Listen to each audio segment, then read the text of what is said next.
Bom, vocês estão pedindo insistentemente para eu comentar uma treta da qual eu não queria me envolver de jeito nenhum. É uma treta muito mais pessoal nesse caso, mas eu gosto de vocês. Então, vamos comentar essa treta entre Polon e César. Vocês vão também conhecer a origem do Tribalistas e como tudo isso acabou. Da minha perspectiva, é claro. Então, roda a vinheta aí.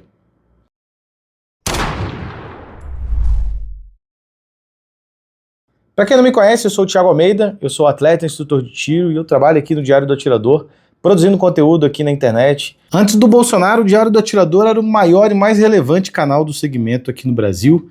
E, bom, eu acumulo no total aí mais de 16 anos trabalhando profissionalmente com esse setor.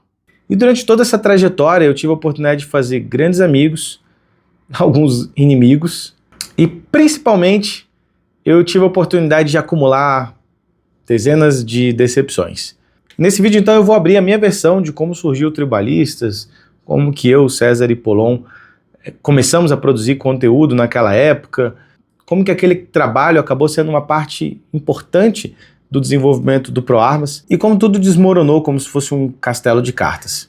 Eu conheci o Polon no YouTube, pelas indicações, eu sempre acompanhei todos os canais de armas do Brasil, acompanho até hoje praticamente todos, até para poder estar pautado de conteúdo, ver o que a galera está falando, ver quais são os temas do momento, afinal a gente produz conteúdo aqui quase que diariamente.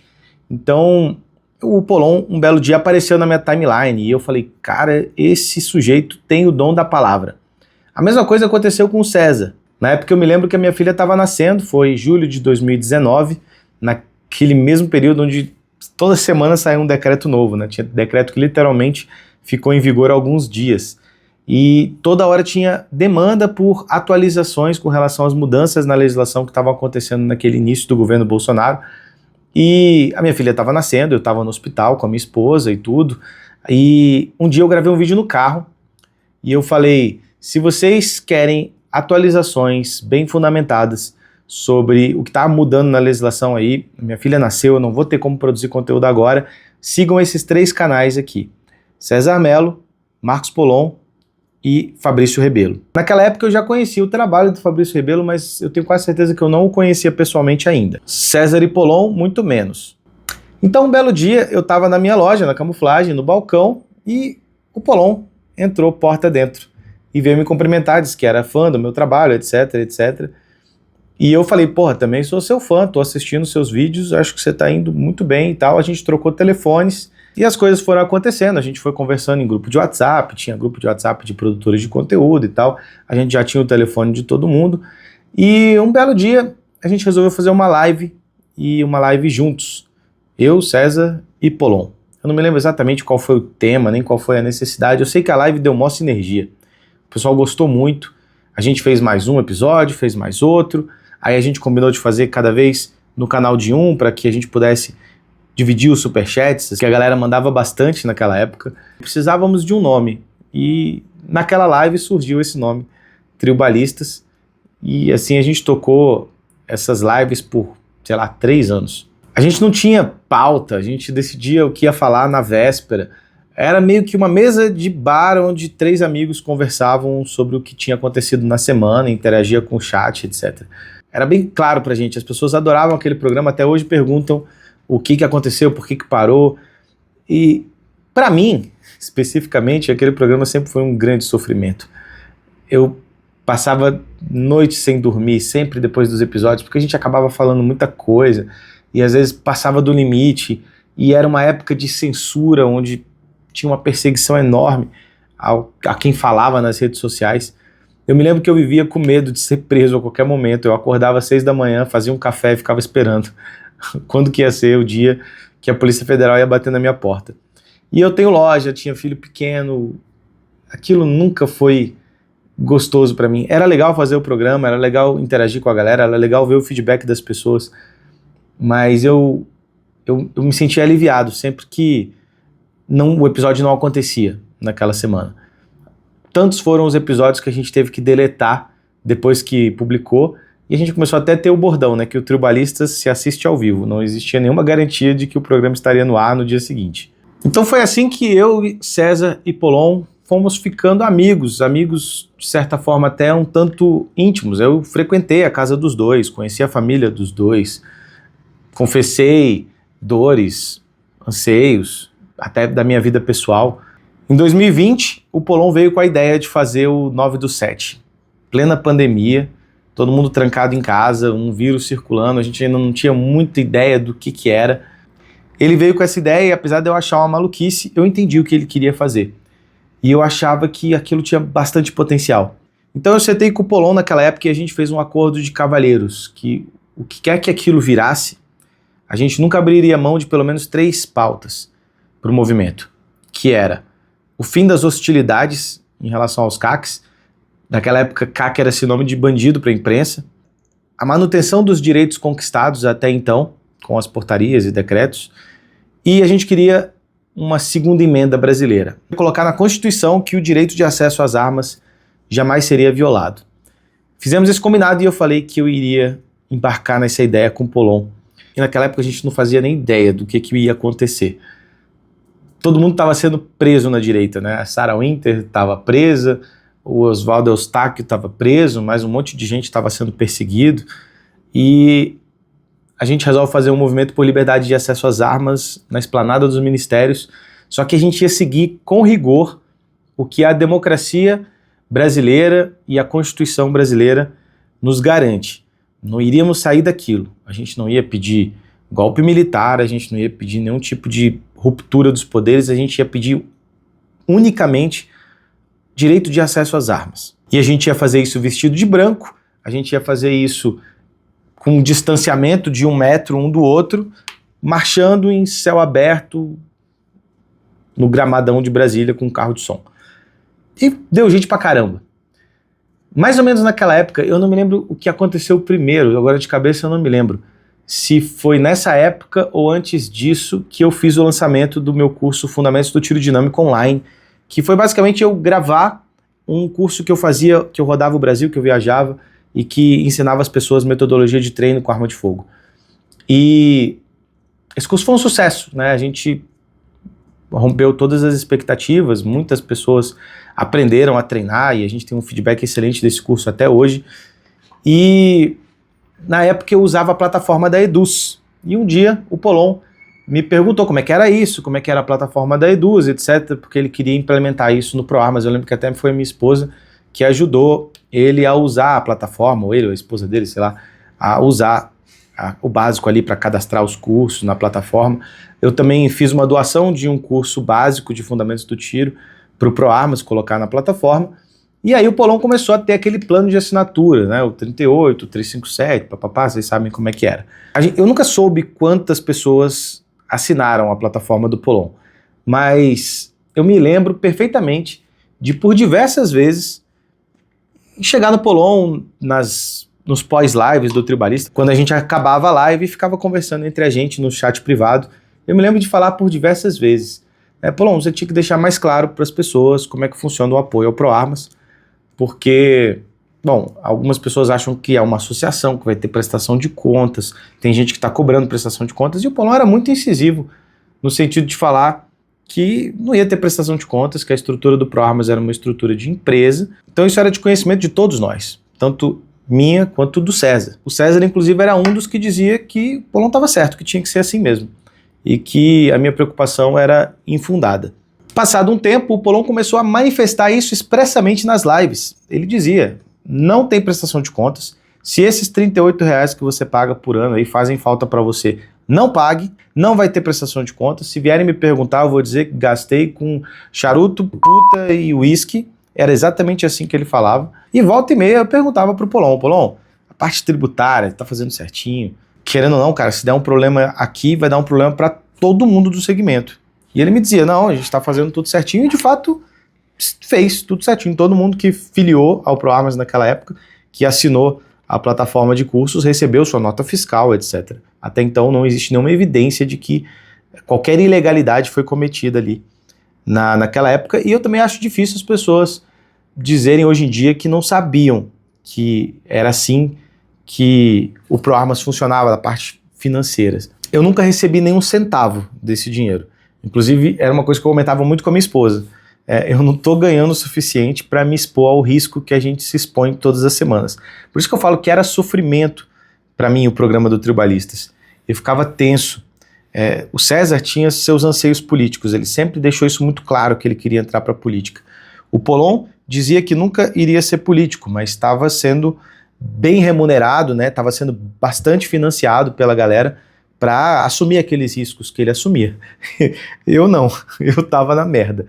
Se acontecesse qualquer coisa comigo, eu ia ter que contar com a caridade de alguém para pagar meu advogado.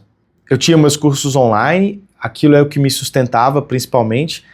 Eu comecei a me dedicar mais à causa da liberdade de acesso às armas, mais ao canal do que à minha empresa. Eu deixei a minha empresa na mão de funcionário por anos e paguei um preço enorme por isso, e até hoje pago. Mas naquela época eu pessoalmente estava vivendo um sonho, né? Eu era atleta profissional, eu ganhava para atirar, eu viajava o Brasil inteiro para competir, para dar curso, eu estava vivendo o sonho que eu sempre quis para mim. Até que chegou o ano da eleição, e a gente começou a ver a possibilidade do Bolsonaro não se reeleger. E tinha a DIN rolando, tinha todo um caos acontecendo, e o César lançou sua candidatura, o ProArmas foi estruturando seus candidatos, muita gente me cobrando se eu não ia sair candidato, se eu não ia ser candidato.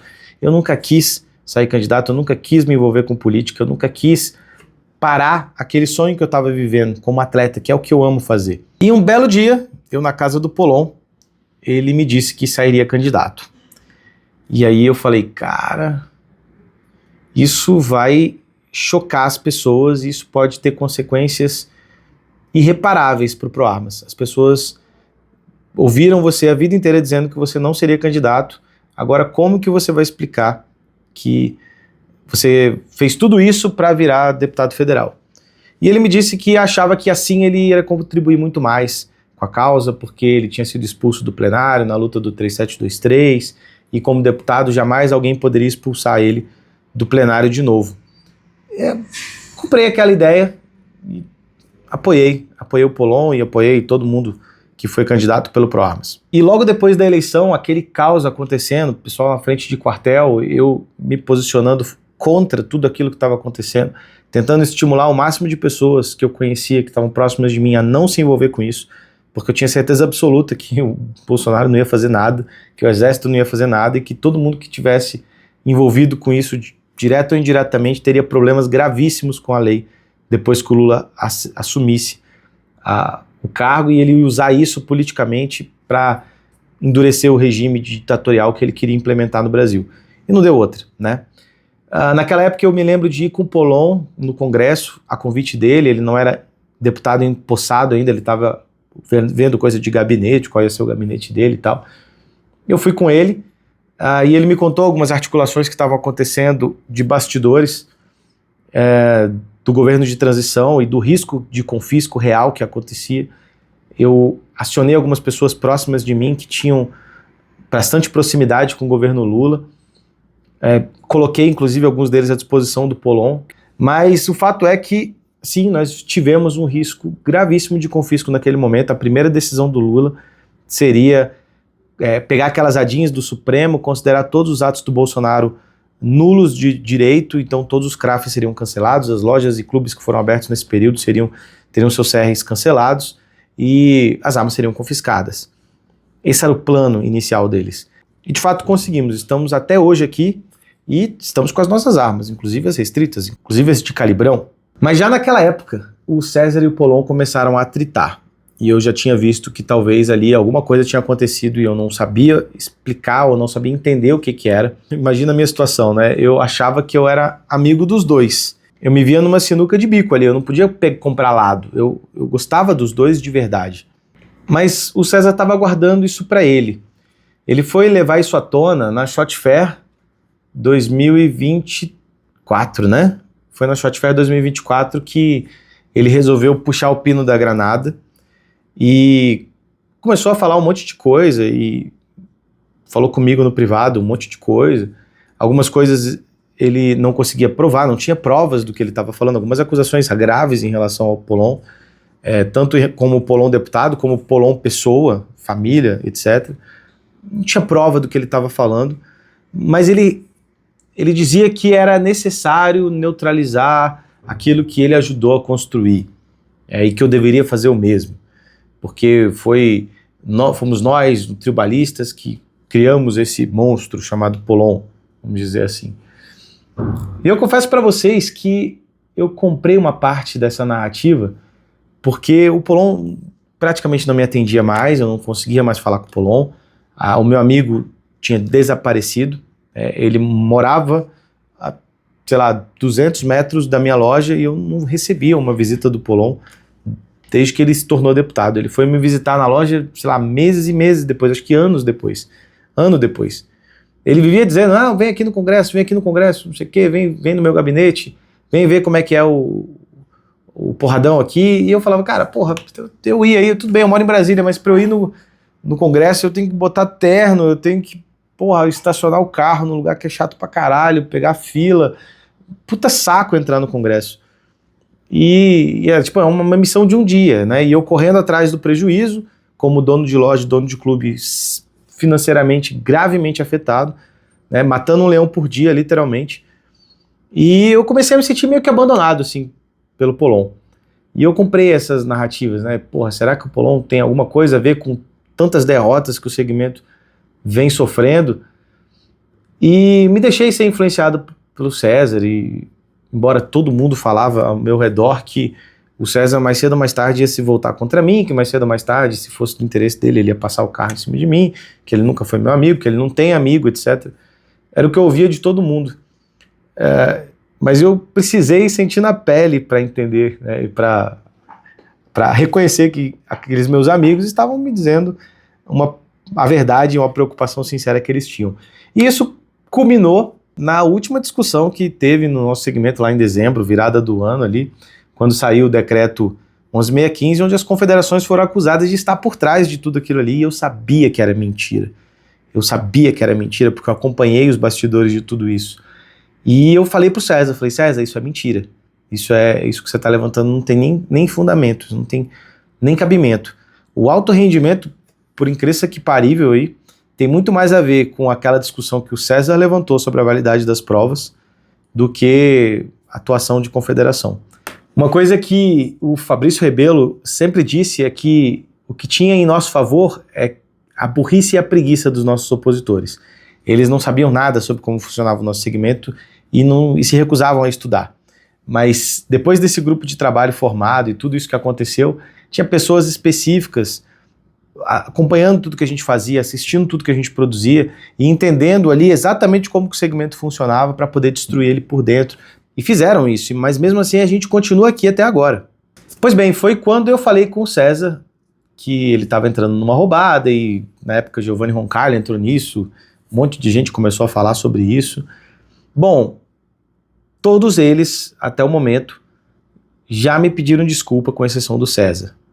O César foi o único que não veio me pedir desculpa por ter defendido aquilo que ele sabia que era mentira, porque o personagem do César não pode estar errado. É simples assim. Para ele isso é mais importante do que a verdade, isso é mais importante do que o trabalho dos outros, isso é mais importante do que os amigos dele. E essa empreitada do César me prejudicou bastante. Eu fui chamado de desarmamentista aqui no momento crítico, onde eu estava organizando um conteúdo em Las Vegas, onde eu estava investindo muito na nossa comunidade, e no momento que eu estava talvez mais frágil economicamente. E eu pedi a ele que parasse com aquilo.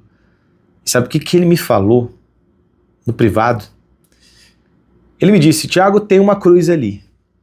Tudo que você tem que fazer é parar de subir nela. Foi ali que a cortina caiu da minha frente. O véu caiu. E eu consegui enxergar que o César não tem nenhum compromisso com a verdade. Ele não tem nenhum compromisso com a pauta. Ele só tem compromisso com ele mesmo.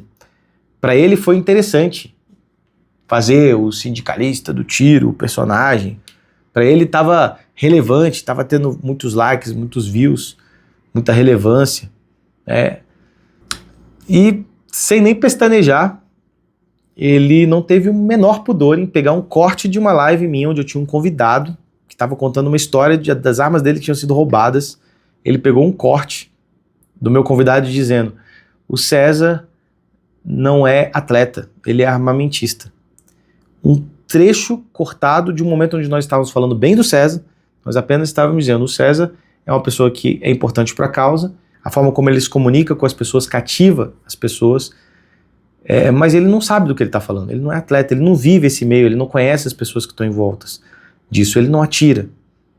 E ele pegou esse corte e divulgou amplamente, como se eu dissesse que apenas aqueles que são atletas que deveriam usar armas. Essa foi a narrativa que ele construiu e que eu recebi enxurradas de porrada no meu Instagram, um monte de gente me acusando de ser desarmamentista, elitista, sindicalista, mas para ele tudo que eu tinha que fazer era descer da cruz, porque ele ia tacar pedra naquela cruz. Eu só tinha que sair da frente dele, mesmo sendo mentira, mesmo ele sabendo que era mentira. E agora a gente está vendo o César levantar um assunto em relação ao ProArmas que, de uma forma até cínica, como se fosse uma grande novidade, algo que ele sempre soube. E todo mundo, eu acho que sempre soube. Acho que só pode dizer que não sabia que o plano de membros do ProArmas era um plano de acesso a cursos, a mentoria, a assessoria, quem não fazia parte, porque quem pagava, recebia a sua nota fiscal, inclusive pagava pela plataforma Eduz, que era uma plataforma de cursos online. A mesma que eu usei para lançar todos os meus cursos online, que muita gente que era do ProArmas também adquiriu. Quem assistia os meus cursos via lá na plataforma também os cursos do ProArmas. E eu não estou defendendo o Polon aqui, eu não sou advogado do Polon. Eu tenho um monte de críticas ao Polon. Eu só estou me manifestando aqui porque vocês encheram o meu saco.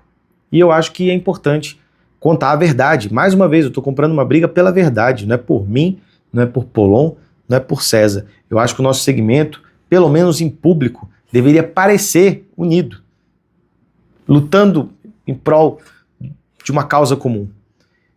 E não se implodindo de dentro, que é o que está acontecendo. Podem colocar defeito no Polon à vontade. A gente pode passar o dia inteiro falando mal do Polon aqui.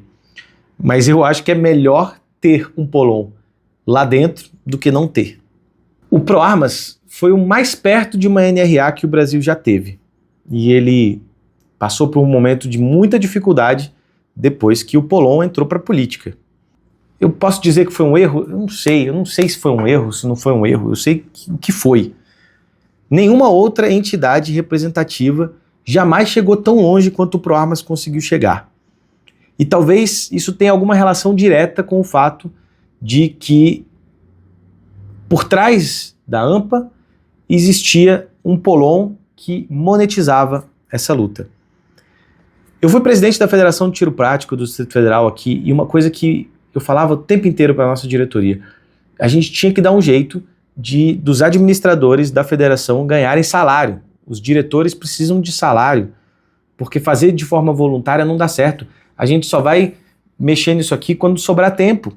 Não tem como a gente parar as nossas atividades profissionais para mexer num negócio que não dá nada para ninguém, que é só hobby dos outros, e que toma porrada, e que toma encheção de saco, e que assume risco, e que assina papel que tem valor legal ali, que pode ser acusado de um crime, e a pessoa não ganha nada para isso.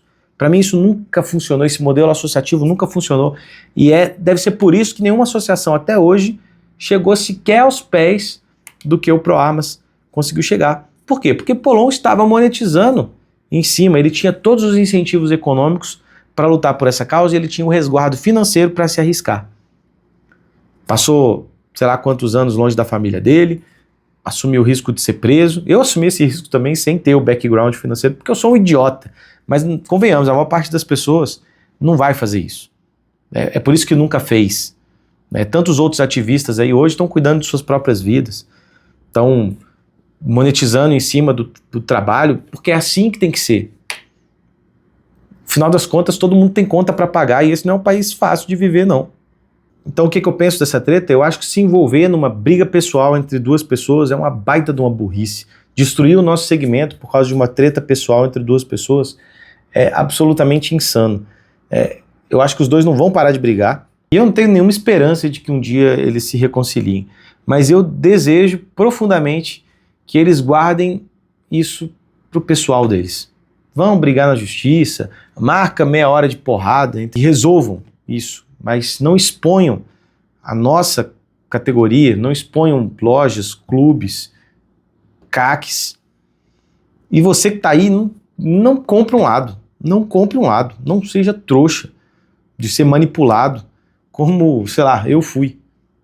Quando eu coloco na balança e vejo quem eu era antes do Tribalistas e quem eu sou hoje, eu sou o mesmo cara, com a mesma relevância. Eu só me arrisquei à toa durante toda essa trajetória. Mas a gente precisava daquilo. E é uma pena que tudo acabou. Sei lá, abri meu coração aí, acho que é isso que eu tenho a dizer sobre isso. E se você quiser se juntar a pessoas que estão atirando de verdade, se você quer recuperar o prazer de atirar, se você sente que você gostava tanto de ir pro clube, mas agora que é obrigatório, tá um saco, entra no link que tá aqui embaixo, se filia à nossa comunidade. Lá a gente tem uma galera que ama isso de paixão, que troca conhecimento, que aprende, tem conteúdo exclusivo, tem aulas, tem cursos, tem cobertura do Shot Show. Venha ser membro da nossa comunidade 1% e não só ajudar um produtor de conteúdo que vos fala, mas ajudar você mesmo a recuperar o seu prazer de atirar. Espero que tenham gostado aqui do vídeo, acho que isso é tudo que eu tenho a dizer a respeito disso. Eu sou o Thiago Almeida e a gente se vê no nosso próximo conteúdo. Valeu!